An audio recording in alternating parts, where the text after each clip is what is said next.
What's up, everybody? Welcome to your 30 Seconds with Sean. This week's going to be a little bit different, though, because I have been challenged, if you will, by a buddy, Eric Nelson. He came to me via private message through LinkedIn, told me about the Get Real Challenge by Sean Kelly. I typically don't participate in these sort of things because I'm just not that socially apt, but I will tell you this. When we start talking about this idea of people who have insecurities, I'll just be honest with you guys. I am an alcoholic without a college education. Those two things are, I know it sounds like it's part of a PSA or an after-school special, but it's a reality of my life. The alcoholism is part of who I am. It's in my DNA. My dad, his dad, uncles before them, all part of this whole deal, right? And alcoholism is something that I have learned to manage, okay? I am an alcoholic. As my father says, you're never not one once you become one. Now, he is recovering, hasn't had a sip in 30 years. I am not that way because I came to him after a bit of sobriety. I met my now wife, then girlfriend. She had seen what I refer to as a normal night, unfortunately, but it was something she had never seen before and that she was never going to tolerate ever again seeing. I was, stumbled through the front door, had to have buddies bring me in. Yeah, it was a rough Friday night. It happens. But at that time, I was drinking 10 to 12 pints a night, 7 days a week, driving on average 45 minutes in each direction. I don't say that with any pride. I say it with luck. I say it with the fact that nothing ever happened to someone else. If something happened to me, felt deserved. If something happened to someone else, that would be just devastating. And so luckily nothing ever happened to anybody else. But when I met her, she had basically told me it was her or booze. So I had gone stone cold sober, right on the spot, boom, shut it down. Shut it down for about 3 months. Came to her and said, hey, I get it. I understand where I went wrong. I'm hoping I can kind of come back into the world and have a drink or two because I enjoy a drink or two, and I enjoy a buzz, right? It sounds crazy, but that's what I enjoy. Long day of work, car business, whatever excuse people want to make. I'll be honest with you, I just liked a buzz.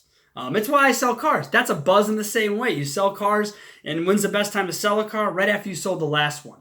And that's what I found with drinking. When's the best time to drink? Right after I had another one.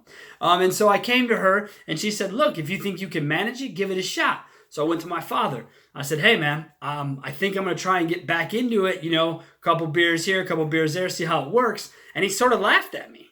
And I said, what's so funny? He says, I don't see any point to drinking 1 or 2 drinks. The point of drinking is to get drunk. And I said, wow, that is not where I stand on this. The idea of blacking out is terrifying, let alone something I want to make a part of my life. So I entered back into the world of drinking and I managed it. And I think it's safe to say that my wife has never seen me 15 years later in that situation ever again. Now, have I been close? Have I been too celebratory? Have I been too upset? Yes, I've gotten close to having nights where it looks similar, but nothing like that has ever happened again. And that I take pride in. But you have to know this about me, and this plays into the college education part. This is who I am. I didn't do it with AA. I didn't do it with motivational speeches. I didn't do it with coaches. I did it myself. I am someone who is self-motivated from inside. I've never had a coach.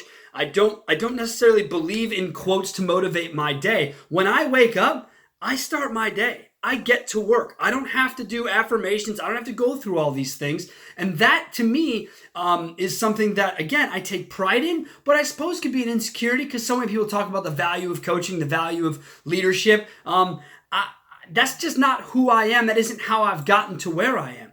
And the college education thing, look, man, my parents asked me to try college out, so I decided to go to a community college, make sure I did not waste any of their money. Enrolled in 2 classes, had a class happen right off the get, open book test.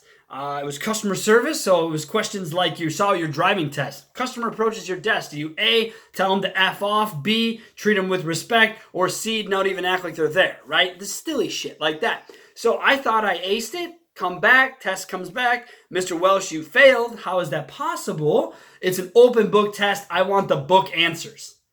Oh, wait, what? Do me a favor. Send a refund check to my parents. I'm over it. Walked back outside, got in my demo, went back, sold cars. I've said it before. I've been fortunate enough to be at or around six figures since the age of 18 years old. That's just been my life. That's how it goes. So when people went to college to make money, I was already making money. I didn't have a reason to be in college. And as I got older, it's only come up one time in my life where it affected a job. And I was told, if you apply for that job, you will lose because the other person has a college degree. That's some bullshit.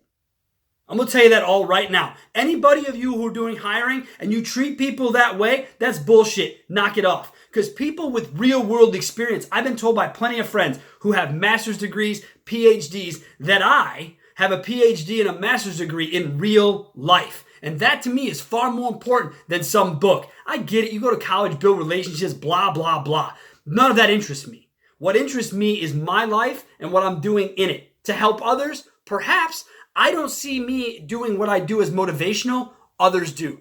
That's why I'm out here telling you my story. I've been asked to get real. So I'm sorry I went long on this, but I wanted to get it out there. So Sean Kelly, thanks for the challenge. Eric Nelson, thanks for the private message on this. And Arthur Castillo, you son of a gun, you tagged me publicly, something hadn't people done until this point. So I appreciate you doing it. That's my message. Hope it helps. Have a great weekend.